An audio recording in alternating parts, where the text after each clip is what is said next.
Okay, so it looks like the bulk of the people have joined, so we'll go ahead and kick off. For those of you that don't know, I'm Lee Powers. I'm the Director of Operations here at KS Management. I really appreciate all of you guys joining tonight. One of our big priorities as a company is to always provide education and resources to all of our boards. So this is something that boards have found beneficial in the past, so we want to continue it.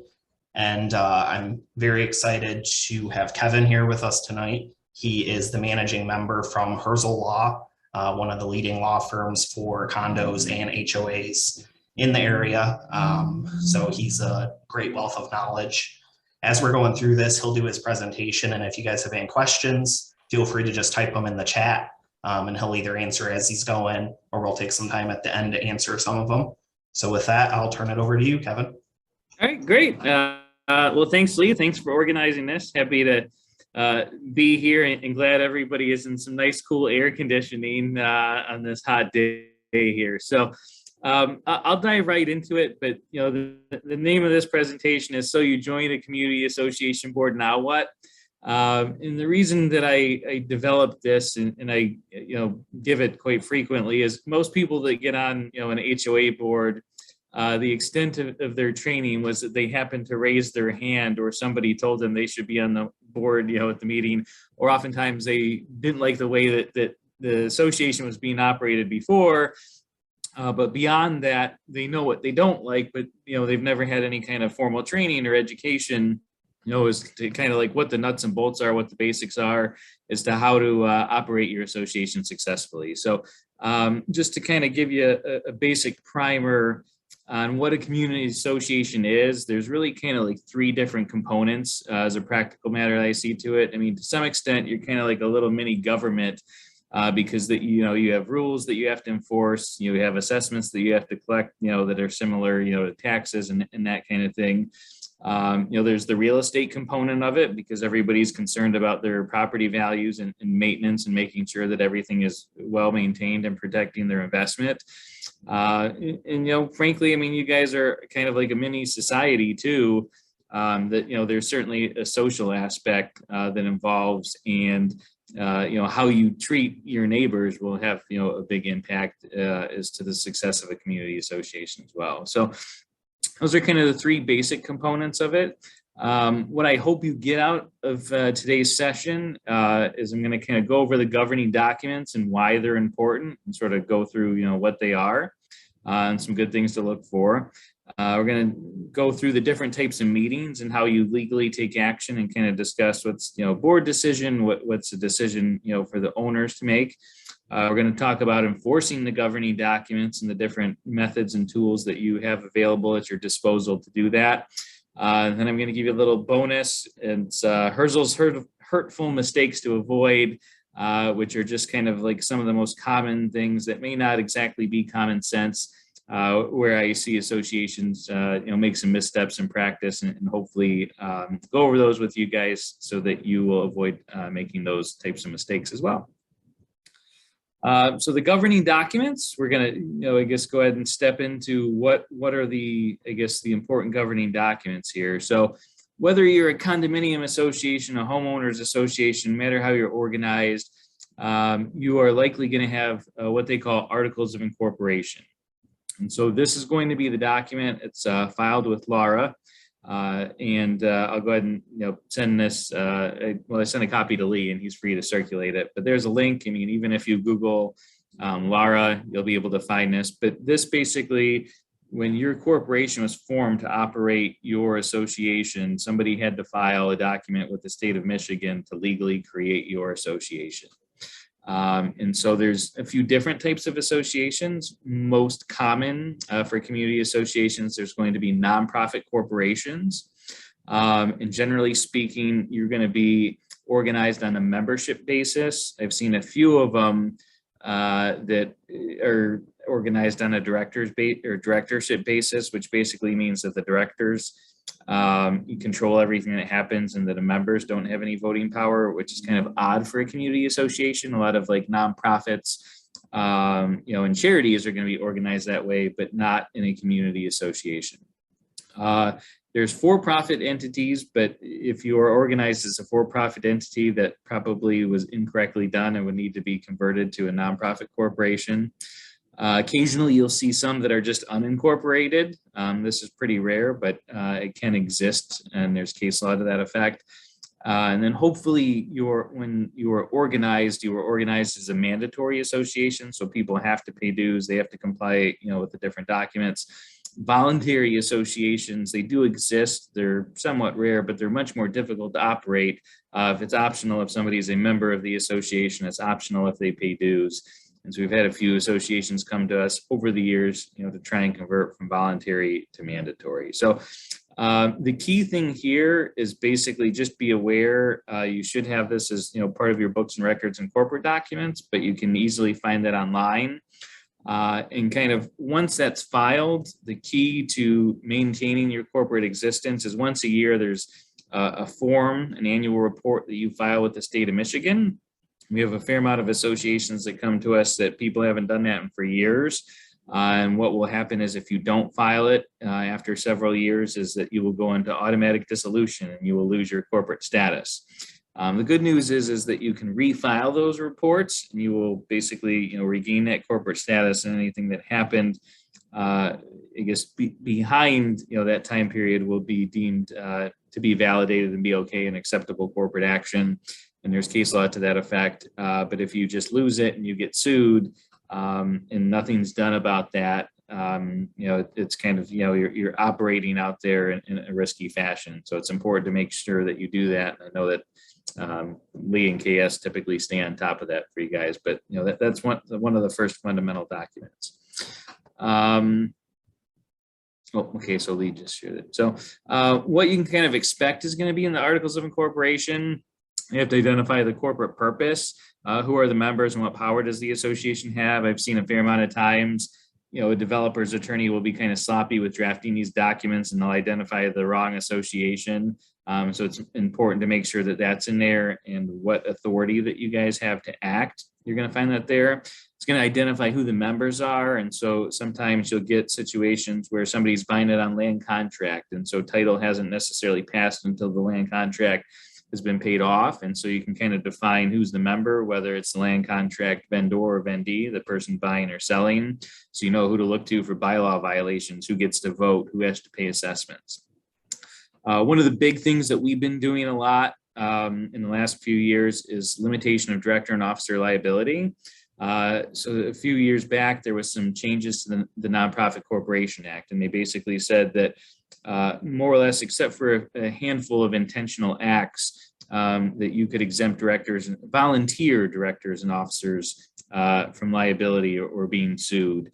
And depending on the standard that you put in your documents, that will impact whether you can be sued for ordinary negligence, gross negligence, or only intentional acts. And so if you're serving on the board, it's really important to take a look at that and see what it is. And this certainly can help out with your directors and officers insurance rates, because if it's more difficult for the directors and officers to get sued, you're probably going to be paying a lower premium or have good defenses and not have huge loss runs in those situations.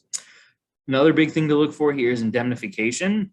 And so that basically means that if you are sued here and in the corporate bylaws, there should be provisions that indicate that the association will basically provide you a defense, an attorney to defend that, an indemnity as long as that you've been acting in good faith. And so, that's key if you're going to be serving on the board in case directors and officers insurance wouldn't pick up a potential claim. Other big thing that we put in here is an action without meeting. So if you're interested in amending documents, or it's kind of one of the big things that we look at with this, is that there are quite a few actions that you can take outside of a meeting to vote on. You don't actually have to get all the owners together. Most documents will indicate you only need that to elect directors. But if, for example, you're doing some sort of vote on a loan or to amend your documents, what this provision does is set a time period in which you can cast a ballot and turn it in, as opposed to try and get everybody together on the same day in person or proxy, to go ahead and have that vote. So this is an important provision. to put in there too. So, and then lastly, one of the changes from the recent changes from the Nonprofit Corporation Act was that basically to put a plan of compromise in there if you ever become insolvent, and that they recommend doing that. So I'm going to go through, I guess, a hypo here. And then it can, if anybody wants to chime in as the answers, I'll tell you what it is. But first one here is Jojo Brown is the president of Virus Valley Association. He's on the board with Joe Manwich and Kristen Cinema. Jojo Brown wants to beef up the infrastructure and repair the road in a condo. 2-to-1 decision, the board votes down Jojo's Build the Road Back Better plan. Jojo consults with the association's attorney, who tells Jojo he can go ahead and contract with the road company anyways, since he's the president of the association. Jojo enters into a contract for $1 million. Joe and Kristen sue Jojo. Is Jojo liable for the $1 million here? So I'm going to throw this out. If you want to open up either through the chat or your microphone, I'm curious to see if you guys have any thoughts on this, as whether he would be personally responsible under this scenario. No, he wouldn't be. Okay. And I guess why would he not be responsible? Why do you see that? Well, I just think that under limits of liability, he wouldn't be responsible for an arbitrary number that I haven't seen shows anything. It just means they disagree with him and he went against the rules, but $1 million is an arbitrary number. So why would he be liable for it? Okay. Anybody else have any thoughts on this one?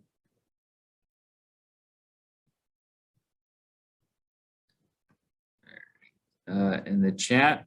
So yeah, we got a couple people that says yes, he's liable for it because the other 2 board members voted against it.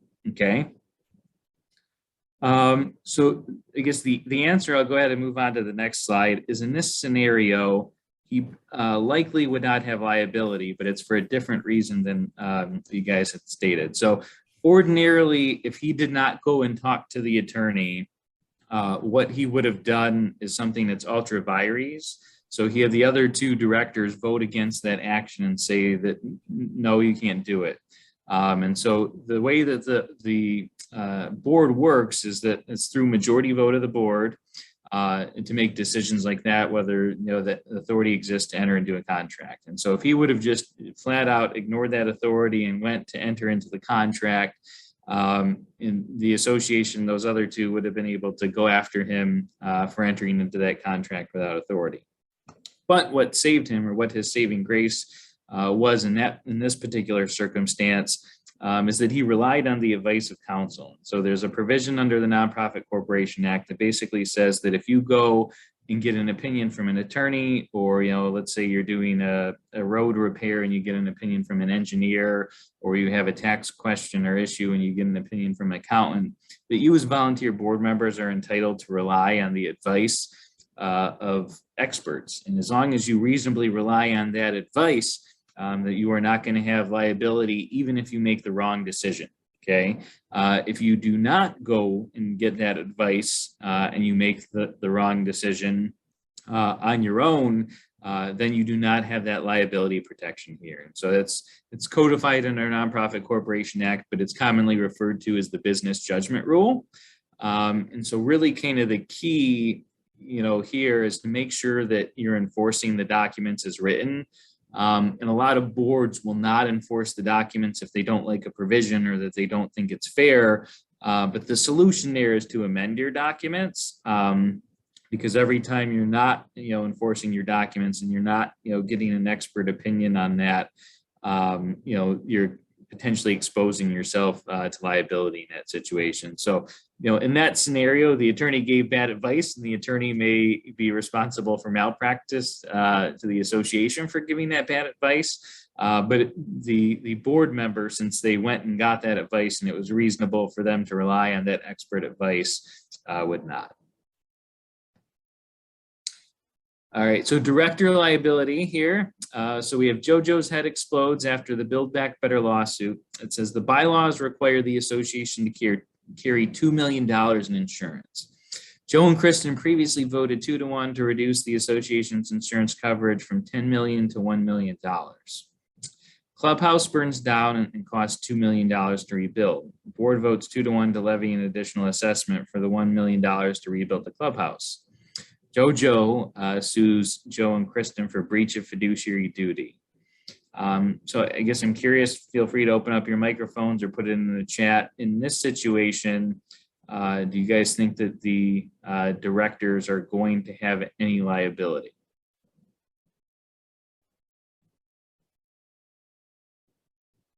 Any thoughts on this one? Yes. Okay, so we have yes, we have, there was a vote against it. The board can't violate the bylaws, so yes. Okay. Yep. Yep. Okay, so you guys are definitely on the right track in this situation. So I'm going to give you my favorite lawyer answer now is it depends. The answer is likely yes.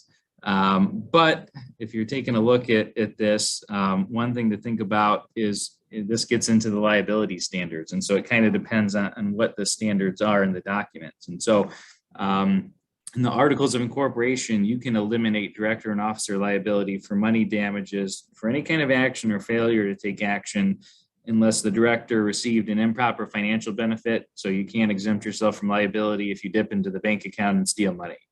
If you intentionally have harmed the association somehow, or you've set out, to do something bad to the association or commit, some sort of crime or tort or something like that, an intentional criminal act, you can't exempt yourself from liability for that. Liability imposed basically for filing a derivative action, that can't be exempted as well. But pretty much everything else could be. So in that situation, I would say that's probably just, an ordinary negligence, maybe gross negligence at best. And so it really depends on the language of the documents. If they had language in there that said that the directors can really only be liable for these 4 things here, some form of intentional act, in that type of situation, they probably wouldn't have any liability because of the language in their documents. If nobody ever looked at their articles of incorporation and they didn't have that language in there, then they probably are because they, violated the bylaws and did that without consulting an attorney. So, all right. And the other thing to think about too, is for, when directors do something, inappropriate is the indemnification provisions. And so basically, what you want to take a look at is in your condominium bylaws and your articles of incorporation to make sure that you have them in there. But really what the standard is and what you can put in there is that, as long as you're just negligent, that the association can cover that, any kind of defense costs or damages.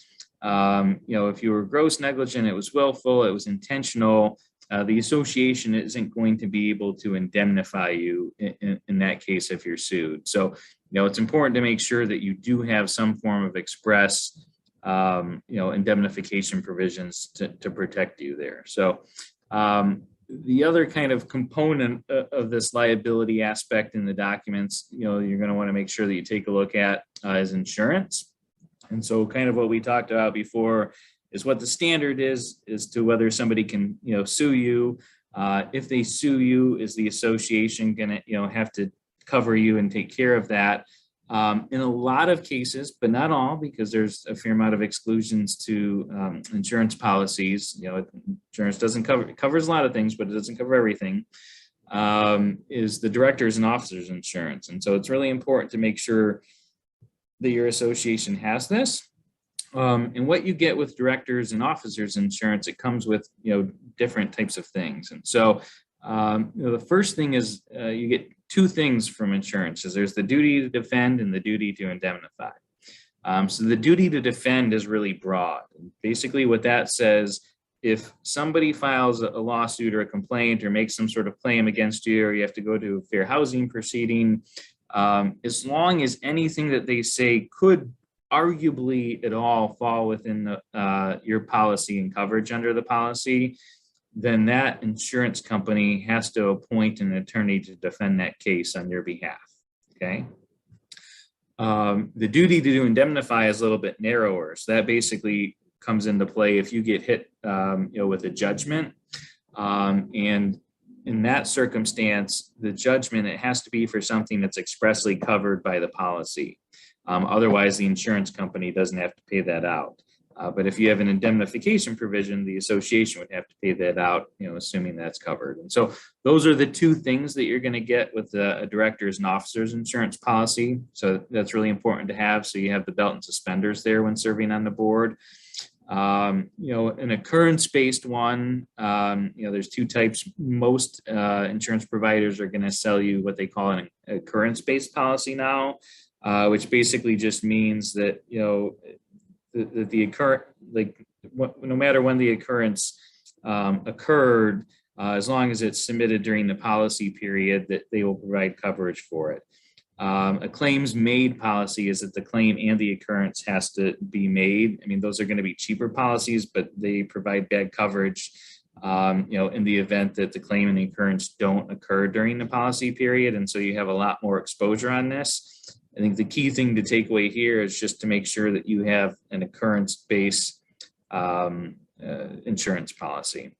Other things to sort of look at, and I've seen throughout my career, I've seen, maybe 10 or so years ago, there was a board president, and they were doing, they had a big lawsuit related to construction defects, and they had an additional assessment, and he kind of cut the property manager out of the loop, cut the board members out of the loop. He was collecting the assessment, allegedly putting it into a separate bank account, and he put it in there and then would go to the ATM and withdraw like $1,000 a day, and I think took close to $100,000 from the association. Fortunately for them, there was insurance coverage for that, but it was because they had a crime policy or fidelity and cyber coverage. And so it's also important, if you're serving on the board, to make sure that you have those types of things in place as well, because they'll provide you additional protections. I mean, the one thing I would emphasize is insurance is not an area that you want to skimp on and try and just get the cheapest policy, because when you need it, you really need it, and it's going to be a big situation. All right, so we're going to move on from the articles of incorporation to the remaining governing documents and sort of see how they play together. So think of it as the articles of incorporation really governs the corporate entity itself. And then kind of the stuff that most people think of is the rules. A lot of that's going to be in the master deed, condominium bylaws. The modern trend is to incorporate condominium bylaws or HOA bylaws into the declaration or master deed and have a single document. Older projects will have a separate set of corporate bylaws in addition to condominium bylaws and a master deed, or a separate set of corporate bylaws in addition to a declaration is fairly common here. So you can see that, either way, sometimes for HOAs, they'll be called deed restrictions, declarations, restrictive covenants, easements. It's all kind of the same thing, but those are the documents that are going to be recorded in the Register of Deeds. What that means is they run with the land. Whoever buys into your project would have notice of what those rules are, whether they receive them or not. So it's not, as long as it's recorded in the Register of Deeds, they're not going to be able to say, well, nobody gave me a copy of these documents. And I don't know what the rules are, because frankly, most people that move into a condo or HOA have never seen these. They've never heard of them. They may have been giving them at their closing package, but they don't truly understand exactly what they're getting themselves into until there's an issue after the fact. But the good news for you is, as long as it's recorded in the Register of Deeds, they have what they call constructive notice, and they don't have an excuse for not complying with it because it's there. If you have a separate set of corporate bylaws, those are typically not recorded, and they're not required to. If it's in the combined set, it will be recorded as well. But for any kind of condo or HOA, these are going to be the basic governing documents that kind of deal with what people can and can't do, how you collect assessments, the true nuts and bolts of what you need to operate your association. So if you're in a condo, what are you going to be looking for in the master deed here? So the master deed, it's similar to we'll call it, the deed to your condo, the deed to your house. In this, kind of the key components is you have to have the legal description. Is it correct? Does it have the correct number of units that match up, with the subdivision plan, which is that set of drawings that's attached to the back of your documents.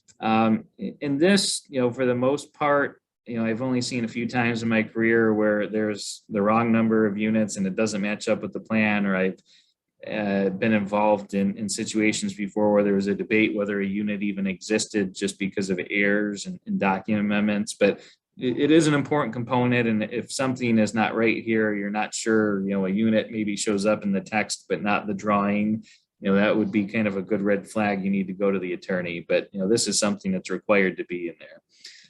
Common elements. So the big thing, if you are in a condominium, there's two types of common elements. So there's general common elements and there's limited. So limited basically just means that that particular type of common element is restricted in use to either a single unit or a select group of unit owners. It can be a variety of different things. Sometimes it's decks, parking spaces. It really depends on the configuration, of the condominium, what's in the master deed. General common elements is typically everything else, and that's stuff that's available for common use by everybody. And one of the big things that we run into is, today, for example, somebody said, who's responsible for the dryer vents? And it wasn't specifically spelled out in the master deed one way or the other. And so if you have situations like that, it's important to make sure it's, clearly outlined in there. And so, that's something that you're going to find in the master deed or the declaration. Responsibility for repair, typically right below defining what's limited in general.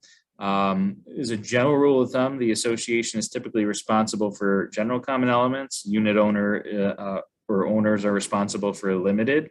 It's not always the case, though. Sometimes an association is responsible for certain limited common elements, though. And so you need to make sure that those repair responsibilities are clearly outlined, and that's where you're going to find them. If you're in a condominium master deed, you have to have a percentage of value for all the units, and it has to add up to 100%. What that percentage of value is used for, the minimum is just going to show, your ownership in the general common elements.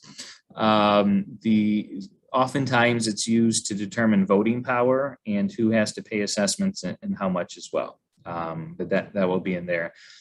Easements to third parties, or the developer, do they have the right to, access through the property? Are there going to be shared roads with, adjoining properties, things of that nature? How that cost is split is typically going to be in there. And the key thing to remember is, if you want to amend this, in a condominium, it's generally going to require 2/3 co-owner approval. There's 9 different things under the Condominium Act. And if you're changing maintenance responsibilities or rental restrictions, those are kind of the biggies that require mortgagee approval. And then sometimes, depending on the documents, for certain things, you may require developer consent, if you're altering the rights too. Just kind of a heads up, if this is something you decide that you want to embark on, for the 2/3 co-owner approval in a condominium, you have to get an affirmative vote in order to do that or to make a change. For the mortgagee approval, if you have one of those 9 things you're doing, the statute just says that there's a 90-day time period. And if you send out the version that the co-owners passed and they don't respond, it counts as a yes vote. So that's just kind of some extra hoops to jump through, but I've very rarely ever seen them respond to those. And I've never seen an amendment not pass as a result of that.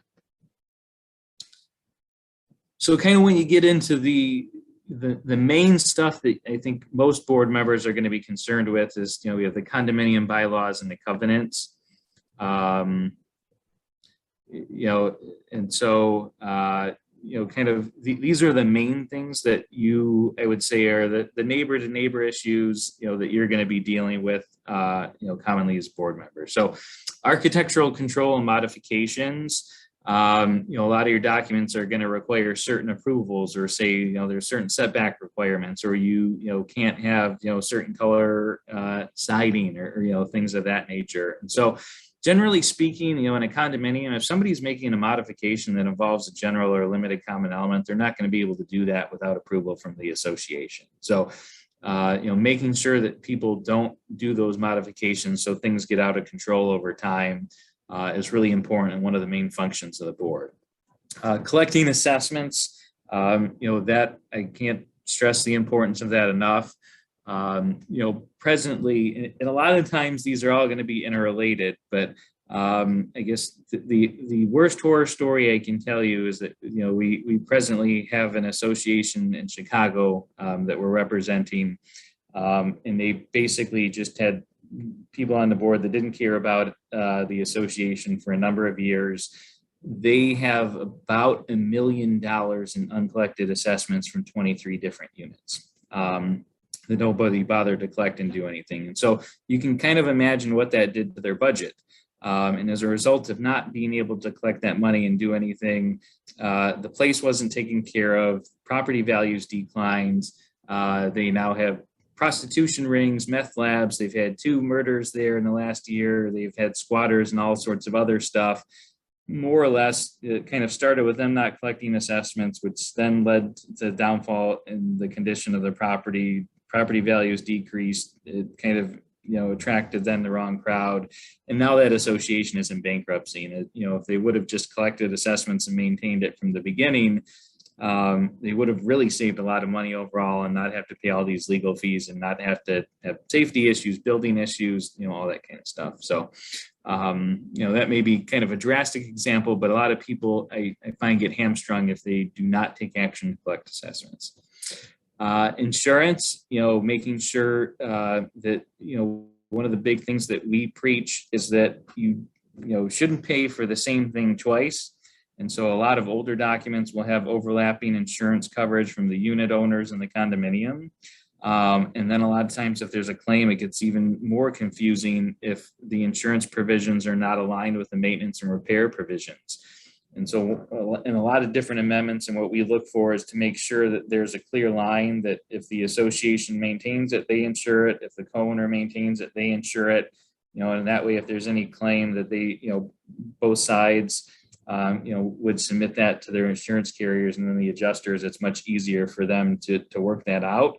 I've also seen a lot of associations save money on their premiums as well. Or in some cases, I've seen them go down, $4,000 or $5,000 a year just by redoing their documents to more clearly define, what the scope of coverage is and to avoid that overlap. So, if you don't understand your insurance provisions, it's certainly something, to take a good look at, to see if that's an issue for you.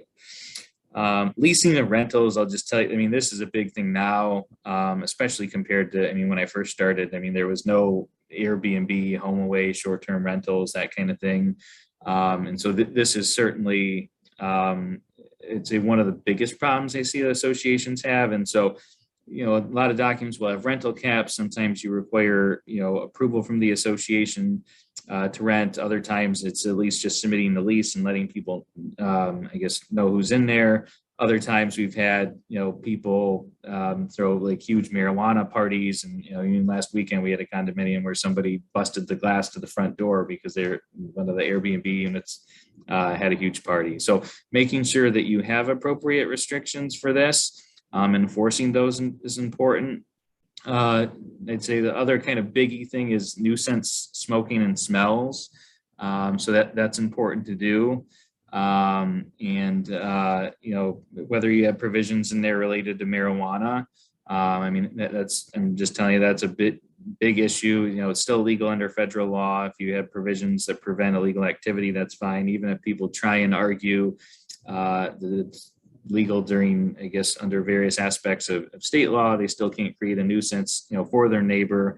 And there's a lot of requirements about, whether you can grow it and restrictions on that and where you can do it and whether it can be visible and stuff like that. So, if you're having those types of issues, that's important too. Parking vehicles and towing is another big one, that we deal with, and making sure that you have adequate restrictions and people don't have, for example, my mom sent me an email today and said, well, our new neighbor moved in from Alaska and they have an RV and they're, their driveway, which they're not allowed to have under the documents. And so it's something associations can have to take action on. Pets is another big thing. A lot of documents will restrict the number of pets.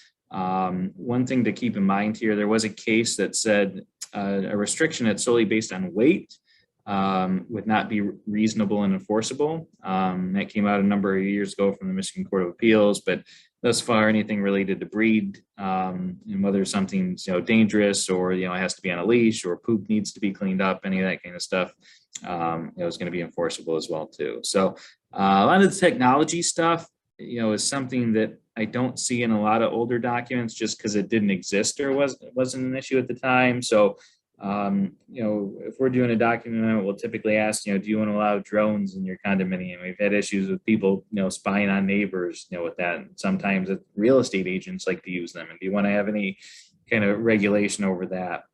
Electric vehicles, and being able to install charging stations. We've had a lot of issues with those, and that gets into requiring the modification agreement and making sure people are having a licensed electrician, install that, and that, your electric grid meets those needs. We have issues before with people stealing their neighbors, Wi-Fi and doing, things like that. Smartphones. I've been told that a YouTube superstar for some of the annual meetings that I've gone to, where people will bring that in and try and record everything. And, do you want to make rules or regulate, everybody trying to, I guess, blow you up on YouTube or try and, make videos and manipulate those, and that kind of thing. Social media use. And, we've seen people make, fake web pages purporting to be on behalf of the association and say things that, is not supported by the board, or the installation of solar panels and whether you're going to allow those or not. So those are kind of some of the newer things that a lot of developers are not concerned about and don't put in the documents to begin with, but in practice, just due to changes in technology, we see a lot of issues along those times. So I do have one question I can go over real quick here. So it says, how do you handle cigarette smoking in your unit from another unit via the air ducts? A building that allows you to smoke in your unit, not common areas. So typically in that type of situation, there has been a case that involved, actually, it was a reasonable accommodation case that came out, and it went up to the Sixth Circuit Court of Appeals. But that person, they were a cancer survivor and they had asthma, but more or less they said, the solution there is that you're going to have to amend your documents to prevent smoking. In certain circumstances, depending on the facts of the case, it's arguable that could constitute a nuisance. But at least, in this other, case, unless there was a vote of the owners, what the court said is that the association did not necessarily have any kind of obligation, or they didn't have the authority to amend the documents just to make it a non-smoking condominium. What the association did, though, depending on how your air ducts are set up, that they put in air scrubbers, or there was different things that they were, able to do. So a lot of times cigarette smoking, the best way to specifically address that is going to be through a document amendment. Otherwise, a lot of times you're going to be trying to enforce that through a nuisance provision in the documents. All right, so moving right along here. So the next thing we're going to tap into here is rules and regulations, and sort of how this is a little bit different. And so for rules and regulations, we're going to go over an example here. Virus Valley Association bylaws require the association to maintain, repair, and replace a limited common element front door of each unit. Bylaws also permit the board to adopt rules regarding the appearance of the condo. The board adopts a rule requiring that all front doors be painted brown, and they require the co-owners to pay for that. Mitch refuses to paint his front door brown. Association sues Mitch. Who wins? So I'll go ahead and open this up if anybody wants to unmute or put that in the chat. And this was actually based on a couple of real cases we had here in Michigan.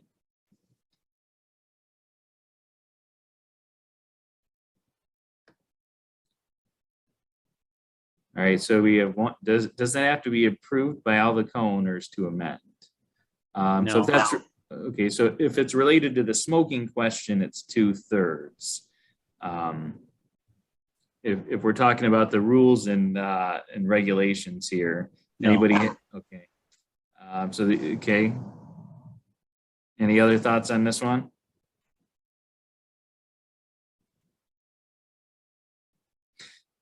All right. It says bylaws allow for them to make the decision. Okay. So interestingly, what happened? Association wins. Okay. Any other thoughts on this one? I think it depends, but I think this one depends. Here's the rules. I'm the lawyer here, so I'm the only one who gets to say it depends.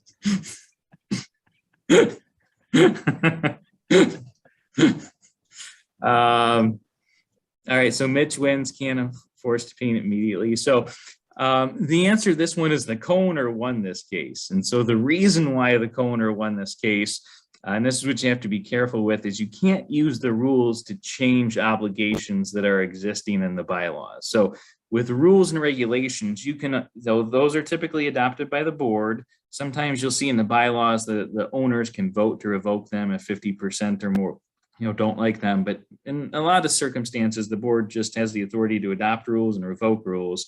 But they're basically limited in adopting rules that implement something that already exists in the bylaws. So in this case, basically what the court said is that, yeah, sure, the board can adopt rules, but essentially you are changing, in effect, changing the bylaws without a co-owner vote here, because it says that the association is responsible for the cost of maintaining this particular limited common element, and you adopted a rule that effectively transferred that obligation to the co-owner. So you, association, can adopt this rule and you can go do it yourself, but unless you change the bylaws, you can't make the co-owner do that. And so just keep in mind that with rules, it's typically going to be things for like a collection policy. Your bylaws may say I can collect assessments, but they don't outline that after 30 days the person gets a letter, after 60 days they get a lien, after 90 days it goes to the attorney and they foreclose. Or a bylaw enforcement policy is that first you need to put this in writing and you need to bring it to the board, and things of that nature.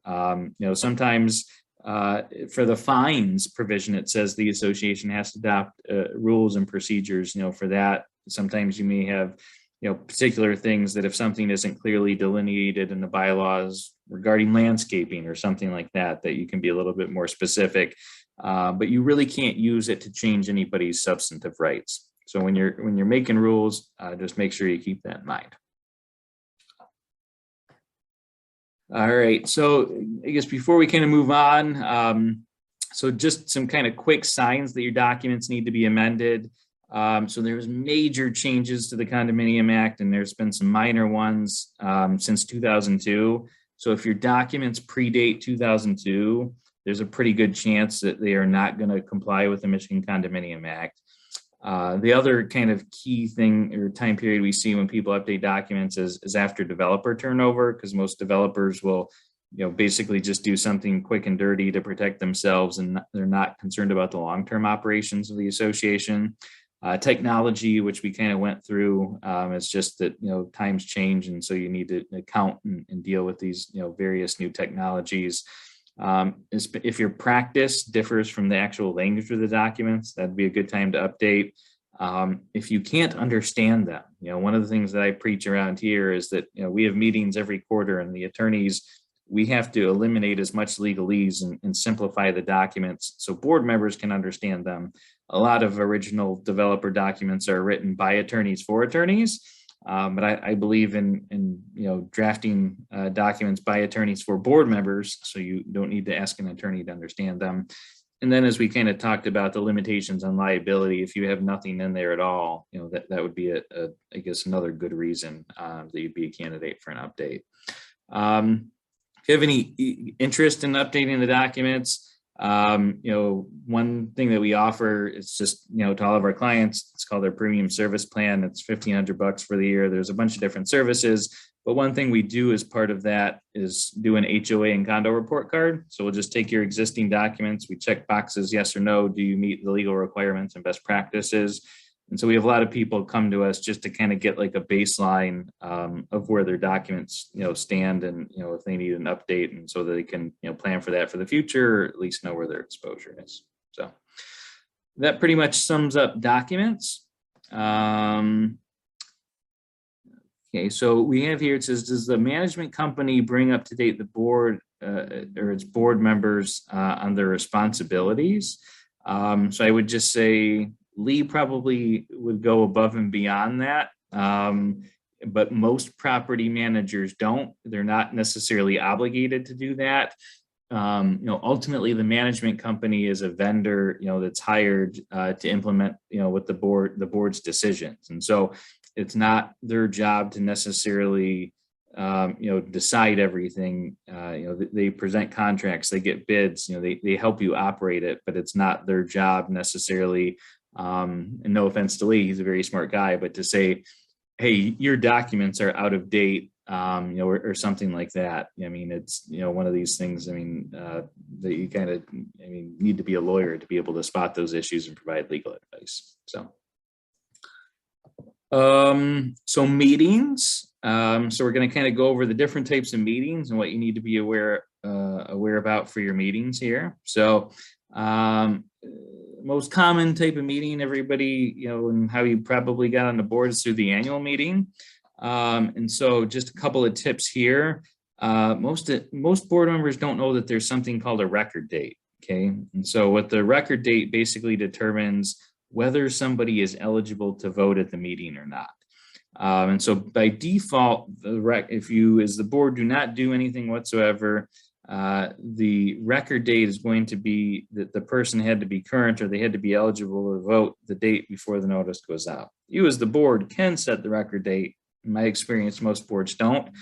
But keep that in mind, because if somebody comes, shows up to the meeting and they're delinquent on their assessments and they come to the meeting with a check, technically you're supposed to say, thank you very much for the check. I'll apply it for your assessments, but you were not current as of the record date. So you're not eligible to vote. And so just kind of keep that in mind when you're sending out notices that, that there is a control date called the record date that determines whether somebody can vote at that meeting.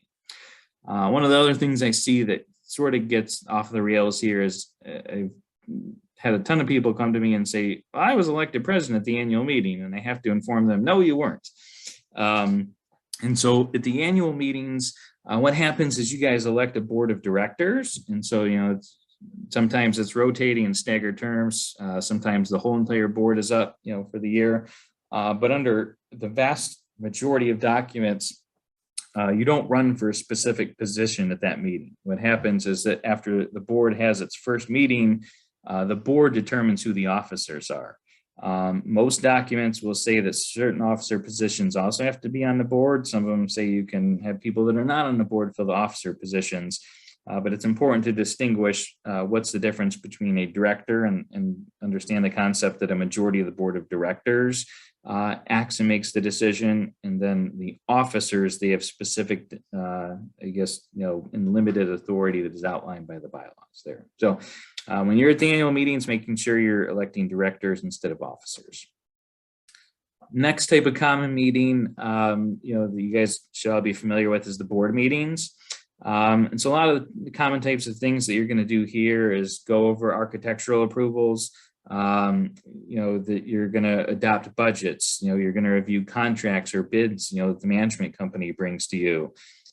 People may come, like I said, you elect officers. This is where you make decisions about enforcing restrictions, or a lot of times somebody may come to you and ask you for an accommodation under the Fair Housing Act.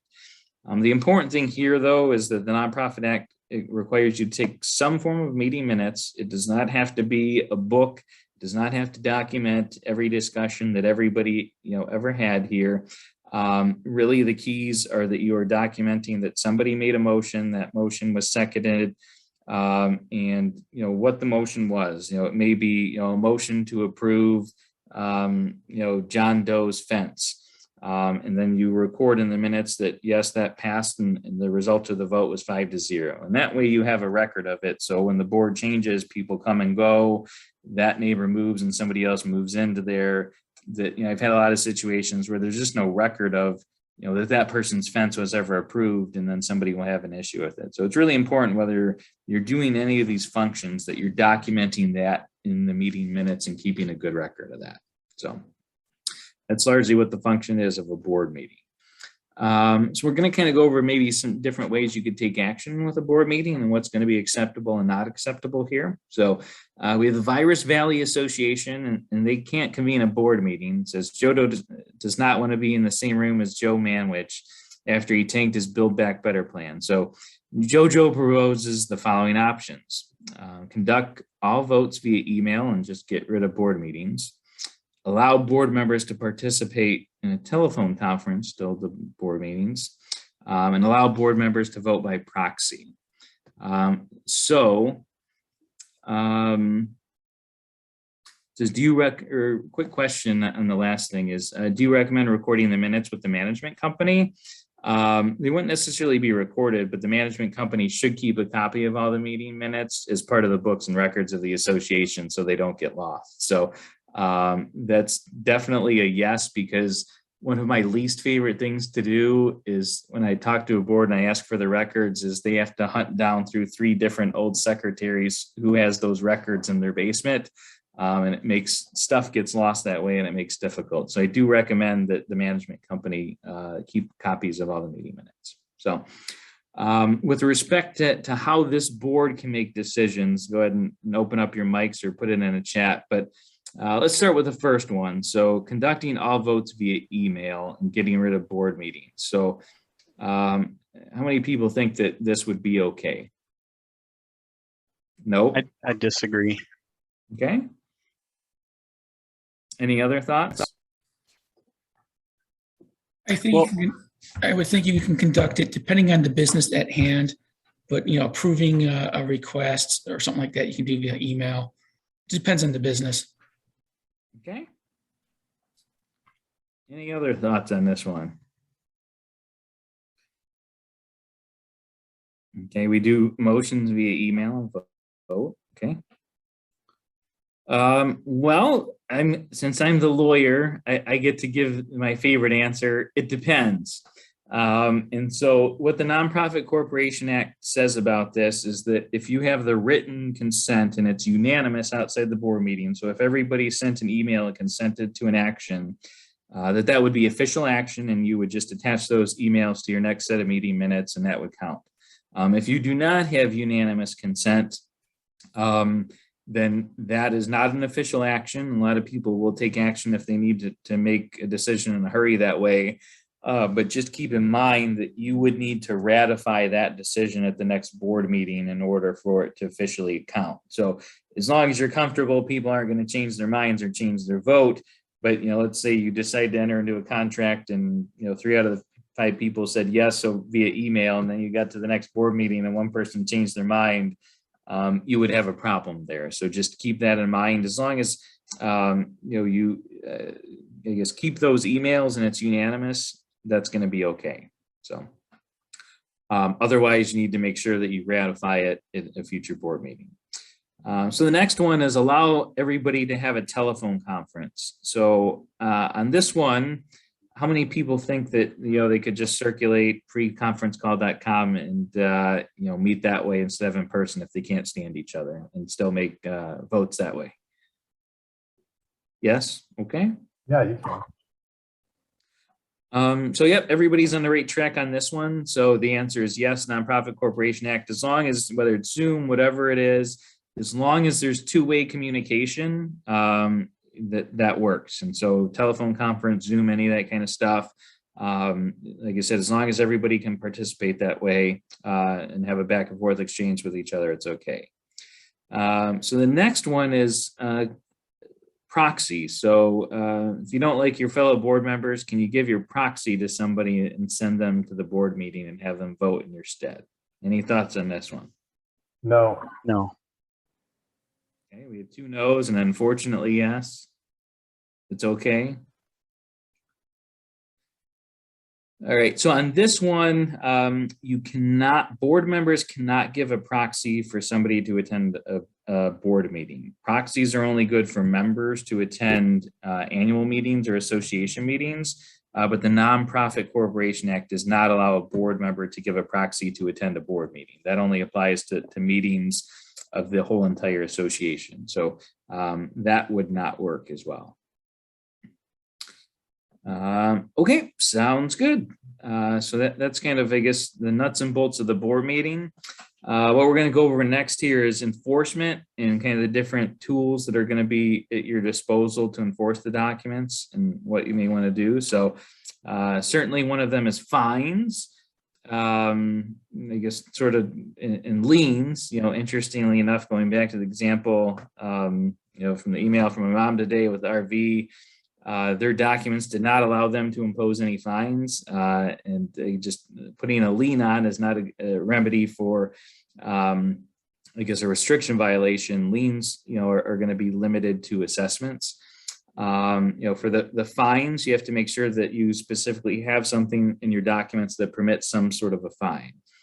For liens, you have to have something in your documents that specifically permits liens. It's typically going to be for assessments. If you have other damages or fines, you need to have a provision if you want to put that into the lien, in addition to any type of other assessments, that specifically says that you can assess that back to the co-owner. So if you have a provision that says that you can fine, but you don't have the provision that says that the fine gets assessed to the owner's unit, you wouldn't be able to lien that. You'd just be able to collect the money for that.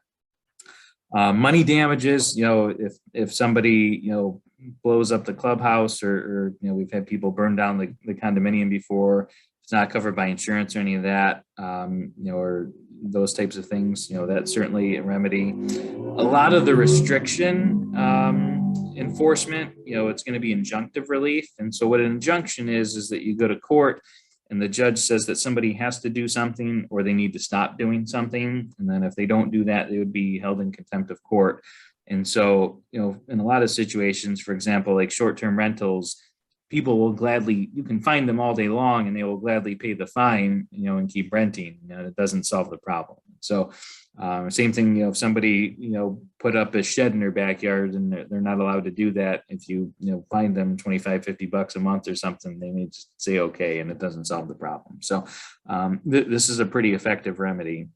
In fact, there was recently a case from Northern Michigan that came out in the Court of Appeals, and somebody had actually built part of their house in a location that was not permitted under the governing documents. And the court said that they had to tear down that portion of the house and rebuild it. So that'd be a good example of injunctive relief. Recovering attorney's fees, make sure your documents have a provision that would include pre-litigation fees as well. Some documents only recovery if you're successful in litigation, but you want to make sure that there's pre-litigation fees involved as well. And then bylaw enforcement and collection policies as the rules that we talked about before. Those are important to have and give you the procedures to actually follow through and enforce this uniformly as to everybody. All right, so we're going to kind of go into some different examples of how these different remedies work here. So we're going to start off with fines. So we have Hunter Brown. He's an investor that owns 10 condo units. The bylaws are well drafted, most likely by the top-notch attorneys at Hirzel Law. Bylaws prohibit rentals for less than 6 months. Hunter rents his units on Airbnb on a weekly basis. Jojo says he knows nothing about Hunter's investments. Joe Manwich and Kristen Cinema instruct the property manager to fine Hunter $100 for each violation of the bylaws. Hunter does not pay the fine. The association places a lien for the unpaid fines. Hunter sues to have the liens removed. Who wins? Anybody have any idea whether the association wins in this type of situation or not? The association wins. They Okay. have personal law to the document, so it can't be wrong. Okay. Anybody else have any thoughts on this one?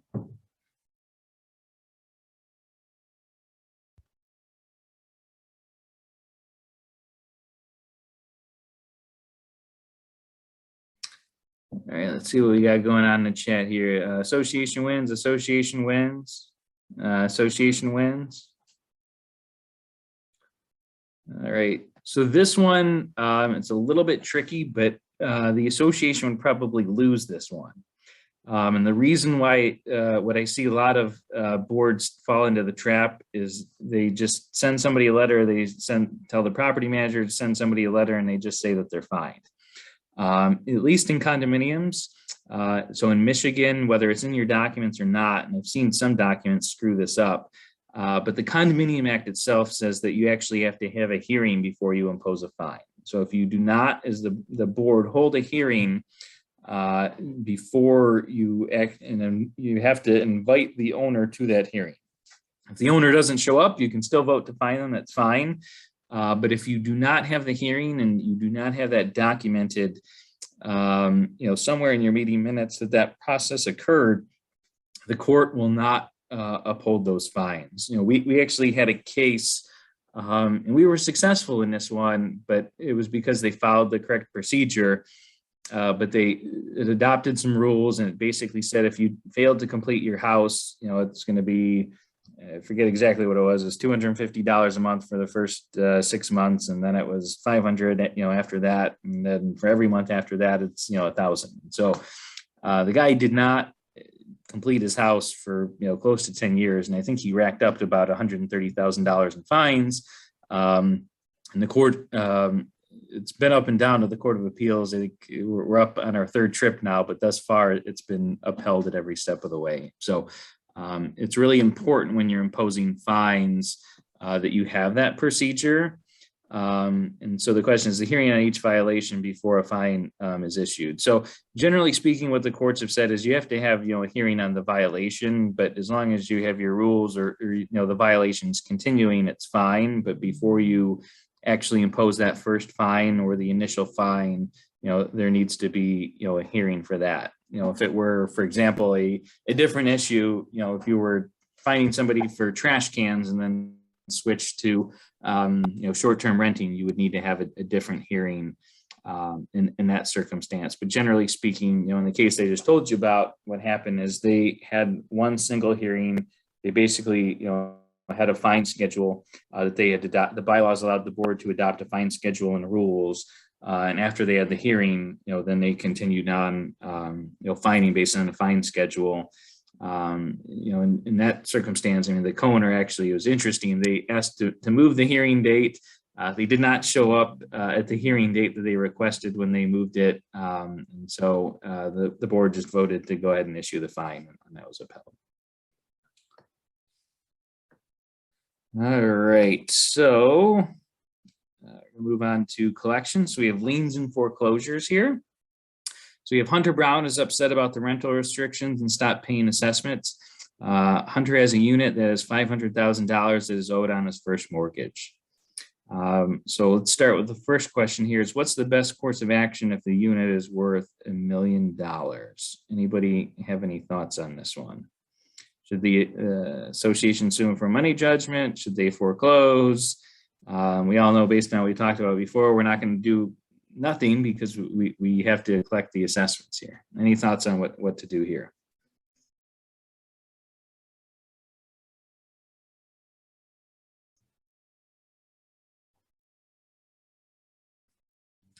So in this circumstance, what I'd recommend doing is foreclosing.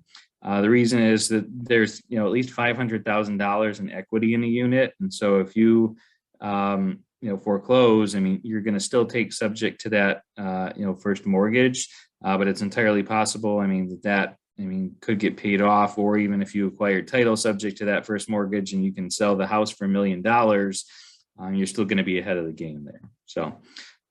If the unit is worth $100,000, you're basically in that circumstance, when the economy's bad, hopefully it's not, heading back that direction, but, back in mortgage foreclosure crisis, this is pretty common is that, if the person was uncollectible, you would foreclose and just rent the unit out, take title of the unit subject to the mortgage and rent it out, to try and collect those assessments. But if trying to sell an underwater unit, it's difficult. But the one thing to keep in mind is under the Condominium Act, that the only thing that's going to have priority over the condominium lien is a first mortgage of record. If that mortgage was a second mortgage, and the last question, that'd be a different story. Because if the condominium lien was recorded first, you'd be able to foreclose that out. A lot of times the mortgage company would pay that off.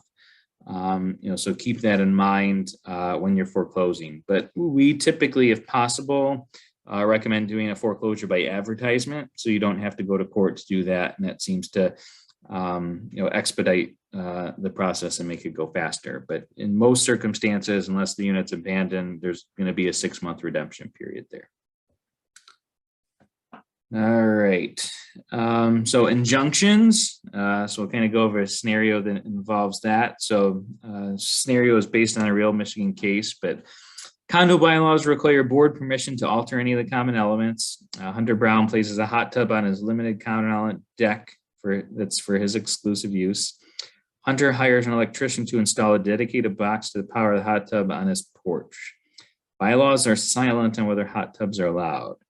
Association sues Hunter and seeks an injunction to remove the hot tub as Hunter did not request permission to modify the limited common element porch or connect to the association's electrical system.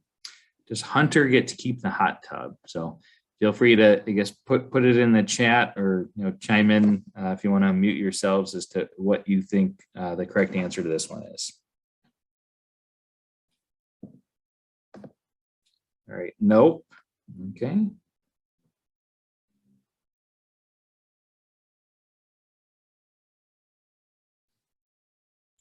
Any other thoughts on this one?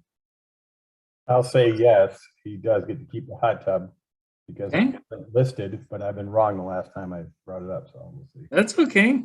It's better to be wrong here than in real life, right? Let's see, no, unless they strike a deal with the association. All right, so on this, I'm thinking yes. Okay. Any other thoughts?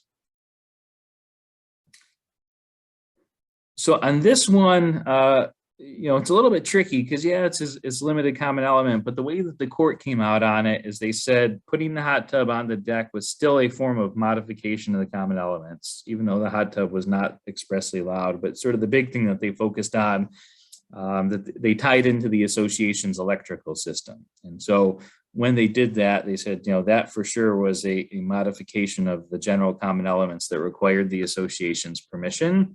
And so, yes, the answer is that the hot tub had to be removed, and the court issued an injunction making him remove the hot tub that he installed there, which resulted in a common element modification without permission. So, all right. So moving right along. So money damages here. So this is the last thing before we get into Hirzel's hurtful mistakes, but you have a short-term rental business.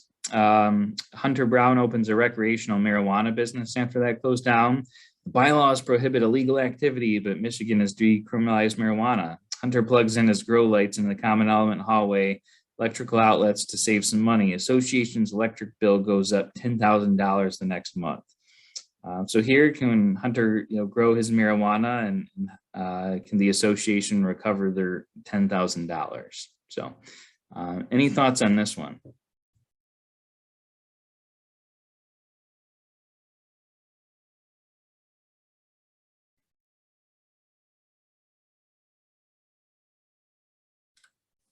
All right. So on this one, the answer is, that's typically what the remedy is for money damages. And so we have yes and yes. Do the bylaws allow business activity? So on this one, the key to remember is that he plugged it in the common element hallway. He didn't plug it into his unit and tapping into the common electrical. So no, it would not be allowed that he would be able to create an additional $10,000 in expense on the association's bill. A lot of times if something like this happens, depending on the assessment language of the documents, if this is a unique or common expense that he created, you can just assess it back to him. But even if not, this would probably, constitute either some sort of a modification to the common elements, and you'd be able to sue because the association was out of pocket, that $10,000. So whether you can assess or not kind of depends on the language. About whether he can grow or not, that's a more complicated question, but we've had cases where we've had to sue people because they've essentially been running a business out of it. And if there's a commercial activity restriction, that would prevent it. Some other associations have said this is still legal under federal law. We have a provision that prevents illegal activity in the condominium. We're going to go ahead and do that. The other thing just to be aware of when it comes to marijuana is that there may be insurance issues with that too. And so a lot of people say, yeah, I mean, who cares? It's not a big deal if somebody smokes a joint, in their unit. But there's been several cases, there was one where somebody had a grow operation in their basement and there was a fire and it burned down their house. And so they basically put in a claim and said it was a fire, it was an accident. And the insurance company came back and said, well, you were engaged in illegal activity under federal law, and illegal activity is a policy exclusion, and therefore we're not going to pay. And the court upheld that. And so, one of my main concerns with that is that, if something bad happens or you were to have a fire, in the insurance industry, I think is starting to come around to this reality. But, keep in mind that I typically recommend to try and enforce it and stop, that kind of thing. Just because if there was a problem, you may not have insurance coverage for it. And it's kind of I guess the big issue that I see there. So, all right, so it's going to take us close to the end here. So just a few kind of, I guess, common issues that I see and scenarios here. So we have Virus Valley, there's 100 units, bylaw state quorum is 50% of the co-owners. All co-owners are in good standing, 48 people show up to the meeting. Association proceeds with the meeting. Donald Bump Jr. and Ivana Fair are elected to the board at the meeting by a razor-thin margin. JoJo sues and said the meeting was invalid. Will a court order a new election in this situation? Any thoughts on this one?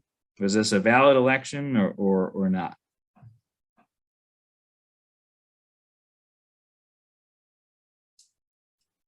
It depends if someone Remember, submitted I'm a the proxy. lawyer. I'm the only one that gets to say it depends. Well, if someone mailed in a proxy, Okay. it doesn't say that in here, but if a proxy was mailed in and you had 48, if you have 2 proxies mailed in and you had the 48 people, then it's fine. Okay. So the facts are that there's no proxies. So you just have 48 people. Then no, it's not valid. Okay. Any other thoughts? Not valid, not quorum. All right. So, yep, you guys are absolutely right on this one. And so if you don't have quorum, you can't have a valid election. A lot of times in our documents, we'll put a reducing quorum requirement. So it was 50% and not enough people show up. The next time you recall it, it would be 25%, for example. Because getting quorum, is often a challenge. But I guarantee you, if you tell everybody you're going to raise their assessments by 100%, you'll get a lot of people that come to the meeting. Last question I have on this, and I've been to this meeting numerous times before, is what happens when somebody stands up and says, I want to make a motion to waive quorum, and then somebody seconds it and the people there in the room vote. Would the election count if somebody had done that?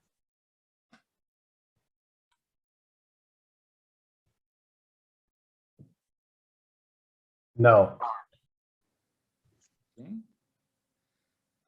So the answer on this one, yep, you're correct.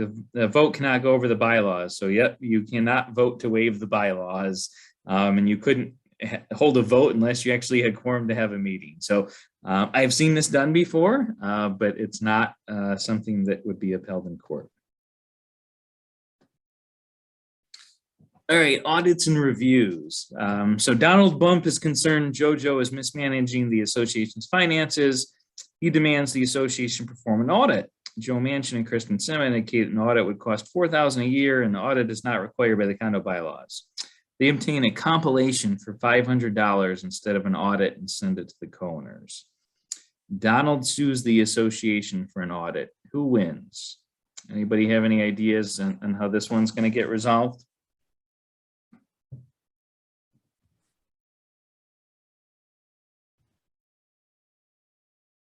Oh, sorry, go back. All right, so on this one, the key thing, I guess, to take away here is under the Michigan Condominium Act, you have to have either an audit or a review every year if you have more than $20,000 in revenue. The only way that you cannot have an audit or review is if you get the owners together and they vote to opt out of the audit or review. If you have less than $20,000, it's not required unless it's specifically required by your condominium documents. If you're just in a standard or a straight up HOA, the Condominium Act requirements don't apply, and it really just depends on what your bylaws are going to say in that situation. The key thing though here to take away is that there's 3 types of financial statements you can possibly get. So there's a compilation, which does not meet the statutory requirements, and so Donald would probably win in this case. You have a review, which they will actually get an opinion from a CPA that says, I've generally looked at this and I don't find anything, that's off, or, these are my areas of concern. And an audit is kind of where you do a deep dive and dig down into every receipt. In my experience, most associations will just do the audit once a year. It's a good way to, I guess, reassure the co-owners, keep everything honest. Typically, a lot of, there's, companies that specialize in this, and they'll do your tax return and audit for a review for about $1,000 a year. Audits do tend to get pretty expensive, but just kind of know the difference between those 3 documents and what would be required there. Record inspections. I'm sure this is one of Lee's favorite ones, that you have all the owners want to see every single receipt for every little thing that never happened to, make sure the board's not stealing money or things like that. But so this one, we have Donald Bump wants a full investigation into the association's expenditures, claims JoJo is improperly involved in Hunter's business dealings. Donald attends the next board meeting and demands the board email copies of every receipt for every expenditure JoJo made during his entire tenure for the board within 5 business days. Donald claims the Nonprofit Corporation Act allows him to access all the association's books and records. Any thoughts on whether the association has to turn all this information over to him?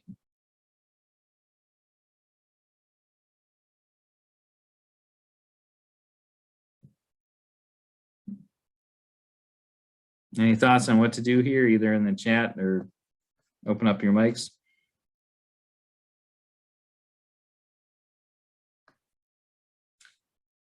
Limited access and timeline, probably, but need reasonable time.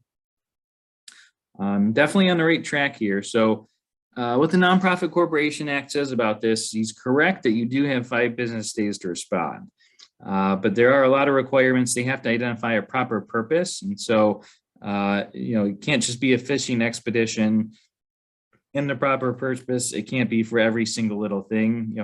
Basically the request for inspection has to be reasonably related to it. The board just has to allow the inspection. They don't, unless there are certain few things like financial statements, they actually have to, send out to them. But in this situation, for every receipt, I'd probably offer them, something, more so along the lines of just the different financial statements or the monthly financial statements that, show the expenditures, to start with, and they would come in and be able to inspect those as long as they had put something in writing, identified a proper purpose, and then it sent that along, to the appropriate place as well. So you don't necessarily have to give them every single little thing just because they demand it. But if a request is made, make sure that you do respond. You don't have to permit the inspection within 5 business days, but at least respond, permitting, denying it, saying you didn't, meet the requirements, that kind of thing. Reason being is if you don't respond within 5 business days, they could file a lawsuit and get attorney's fees if the court ultimately grants that inspection. All right, just a couple left here before we wrap up. So this one, it involves some new stuff that just came out earlier this year. It relates to mortgage financing and condos. So we have Virus Valley. It's an attached condo, 100 units. Board has not raised assessments in 5 years or made any efforts to collect assessments. 20% of the units are delinquent. Board has never had a reserve study done. The roof leaks on the entire top floor. Air conditioning for the entire building has stopped working. It would suck on a day like today, but board decides to build the repairs into the budget for next year, though. So the big thing here is, if you go to Chase, Bank of America, any of the major lenders, are they going to be giving loans in this condominium? Or are they going to say, we're not going to give you a mortgage in the condominium? Anybody have any thoughts on this one and how it would shake out? I would think not. Heck no. No, they will not. All right. So we got a sharp group here today. So I guess kind of some certain things to be aware of that will really have a major impact, because if people can't get these mortgages from the major banks, that's really going to have an impact, a negative impact on your property value. So some of the new requirements that came out from Fannie Mae and Freddie Mac, for the existing ones, you can't have more than 15% delinquencies. And so it's another good reason to collect assessments so you can maintain mortgage financing. What they're going to take a look at now, though, is have you had a reserve study done in the last 36 months is what they're looking for. Have you been making appropriate provisions to make sure that maintenance is occurring? And if you have major infrastructure repairs to the buildings, and what they call basically, critical repairs or significant deferred maintenance, which would be something that impacts the overall, structure of the systems of the building, which would certainly be, the entire top floor roof leaking. If it was just a roof leak related to one unit, it's probably not going to be a big issue. But one of the other big things is the questionnaires that the management company or the board have to fill out to answer these questions. They've just gotten a lot more complicated. And so to the extent possible, it's important to make sure that you collect your assessments, you're getting a reserve study, you can show the bank that you have a plan, you're, I guess, performing regular maintenance and you don't have these issues. Because if you can't get a loan in your condo for a year or two, that's really going to, people selling, are going to have to find some sort of alternative lender, sell on land contract, or find cash buyers, which is really going to hamper your property value. So, another good reason basically to do the right thing here. All right, so last one, because it's pool season, it's hot outside, I'm going to throw this one in for you. Virus Valley reopens the pool after the COVID-19 pandemic. Board adopts rules requiring any child under the age of 3 use the kiddie pool, and any child under the age of 13 be accompanied by a parent when using a large pool that is 10 feet deep. Hunter complains the rule discriminates against families. So is Hunter right or wrong? Is he going to lose this argument if he goes to the Michigan Department of Civil Rights? Any thoughts on this one? Lose. Okay. Any other thoughts?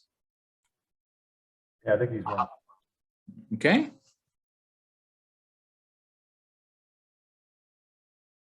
All right. So on this one, this is one, let's see, what do we have here? Supervising minors, not a problem.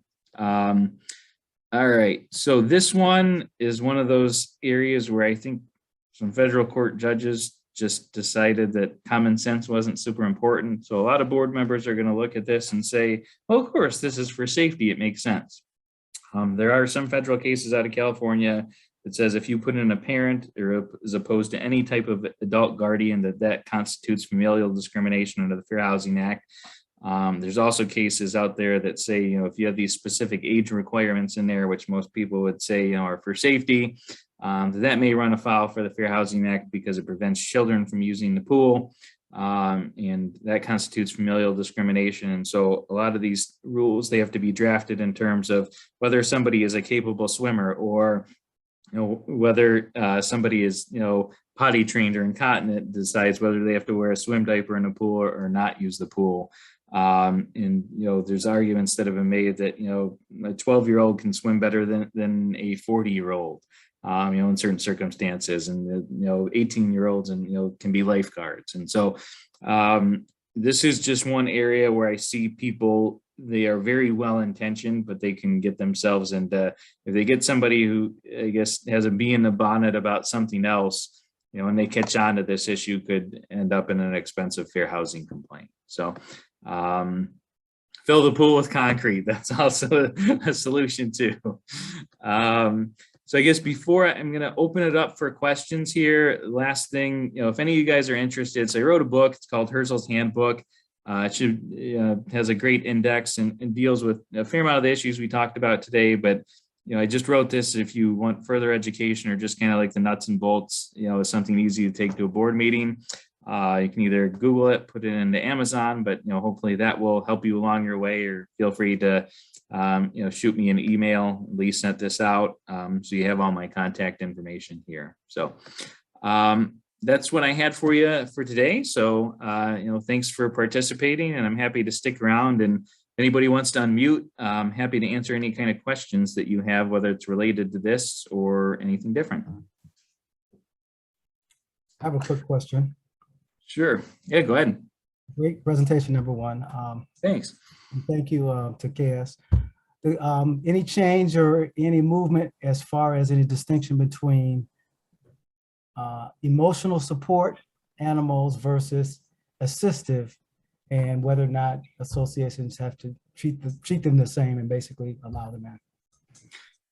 Yeah, so the key thing on assistance animals is typically in that situation, that's for somebody that, let's say they're blind, or that there's some readily observable, what the test is whether there's a readily observable disability. And so, if you can tell by looking at somebody that they are in a wheelchair, or that they're blind or something like that, then you can't ask for additional medical documentation to support whether that person is disabled and whether they need the assistance animal.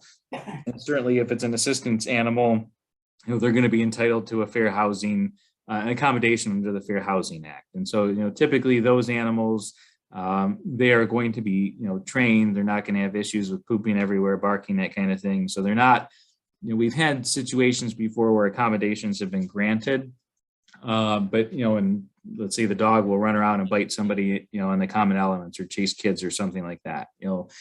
If that's the case and you don't control the animal, then you could revoke, the reasonable accommodation in that circumstance. Emotional support animals are a little bit different, because generally speaking, those requests relate to disabilities that are not readily apparent. And so what the Fair Housing Act says is if somebody's disability is not readily apparent, or it's, a mental disability, that you can, ask for, some form of documentation. Doesn't necessarily have to come from a doctor, it could come from a therapist, or, any kind of governmental agency that provides benefits or something like that, to demonstrate that they're disabled and they need this.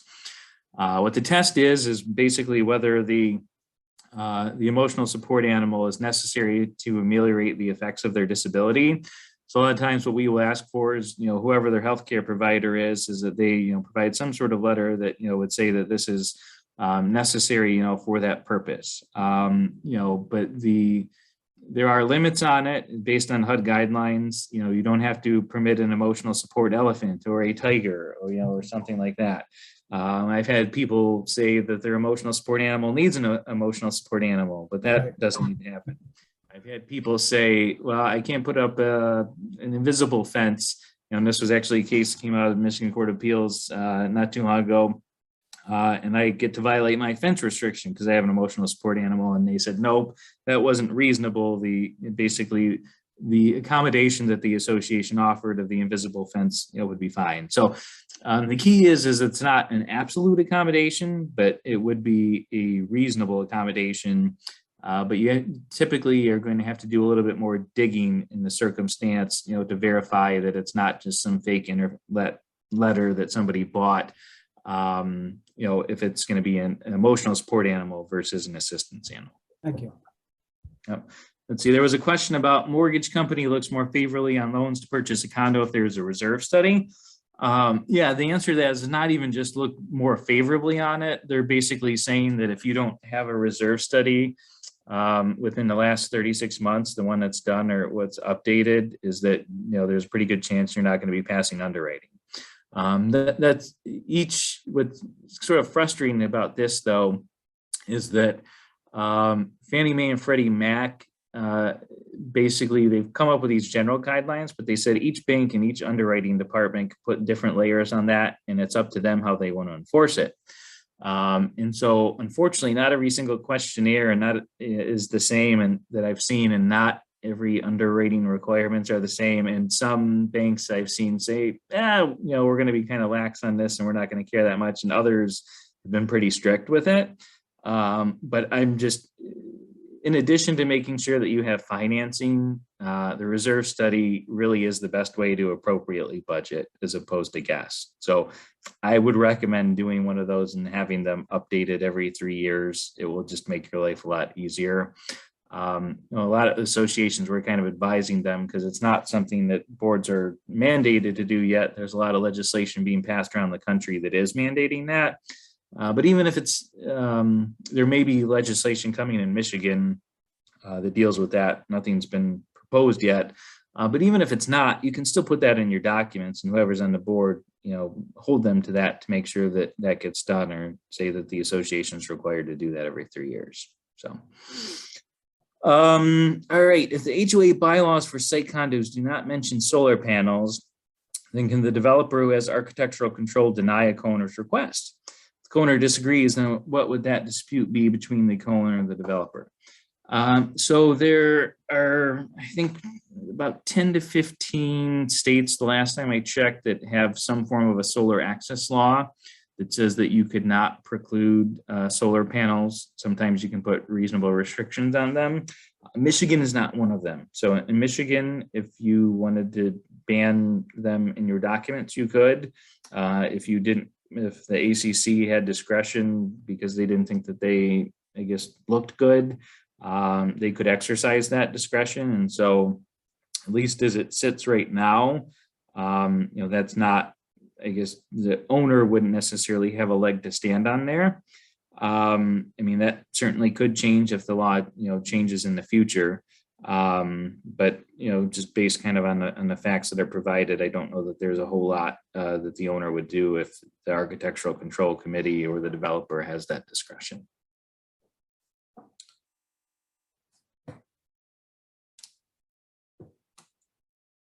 It says early on, you mentioned a dissolution of incorporation if documents were updated or filed. Is there a way to find out if you've been dissolved due to not filing? Absolutely. So, the association's attorney would be able to tell that to you, but the shortcut, I'll give you the secret, is if you go to this LARA website, I'll see if I can share my screen again and show you real quick. Let's see what that looks like.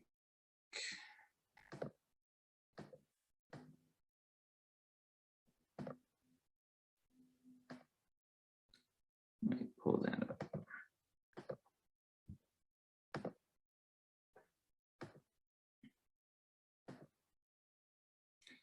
Okay, so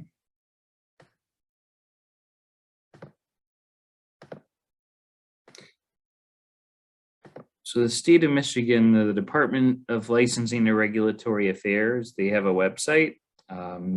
Here's the link. It was also in the slideshow presentation, but even if you just Google LARA business entity search, you'll be able to get there.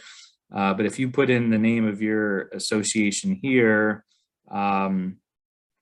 you would be able to figure out, I guess, basically, whether that association, just for example, here, whether or not they have completed their annual reports, sort of what it looks like here. If their website works.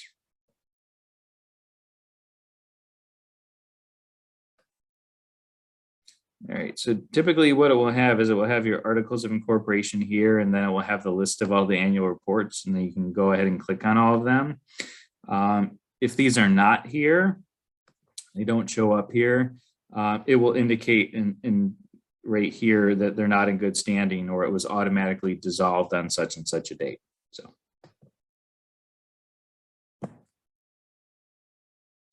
Any other questions before we wrap up here this evening?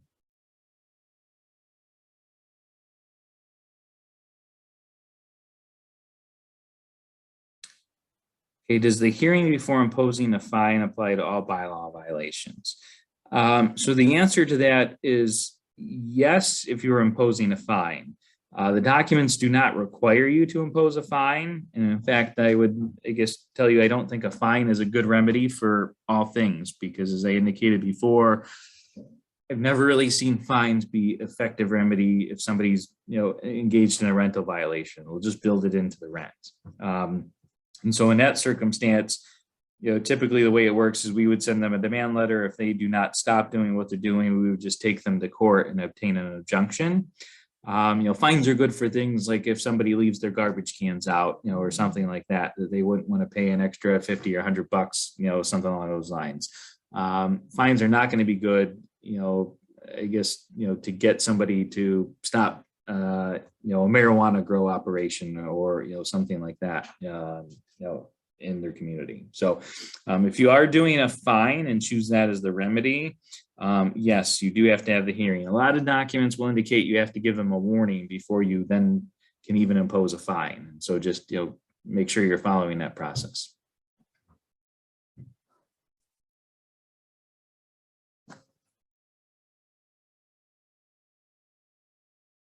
You move into a condo that allows dogs. Should you assume dogs, you will hear dogs bark?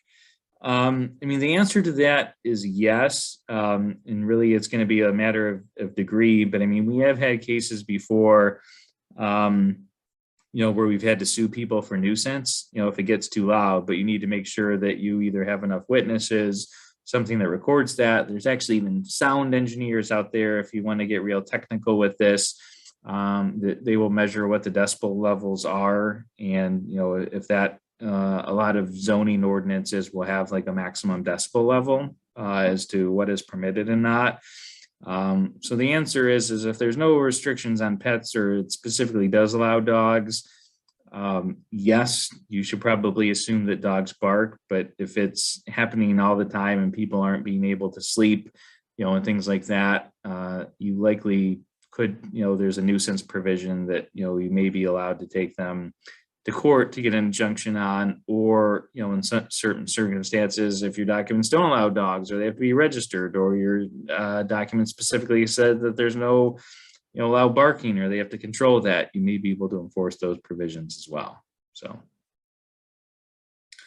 is 10 to 20 minutes of barking unreasonable? I guess in my opinion, probably not. Because when everybody moves into a condominium, you give up certain rights and there's certain nuisances and living in close quarters. If it goes on, a lot of the situations we've been involved in, it's somebody will go to work and their dog will bark, all day, or their dog will bark, entire night and people aren't sleeping. And so, at the end of the day, when you're taking a lot of these types of, cases, you are going to go in front of a judge, and, a lot of times they're going to look at this and say, are you really here using, my time because a dog's been barking for 10 or 15 minutes. And so you just have to remember, I wish, I could tell you, predict, the outcome of all these cases. But, just my gut instinct on that one is that they probably say, this is something that's being a little bit too persnickety. Whereas if you had, 5 or 10 people say, hey, we haven't slept in the last week, that's going to be a different story. All right. I guess going once, going twice. All right. I think that's enough questions for tonight. So thanks to KS for putting us on. Thanks for everybody for joining, and hopefully you were mildly entertained and learned something. So thank you so much, Kevin. And everyone, I will send out the deck. I put it in the chat as well, but I'll email it out to all of you so you have a copy as well. And as always, if you have any questions, reach out to us. If you need Kevin's contact info, I'll get that to you as well. And I appreciate everyone coming tonight. thanks, everybody.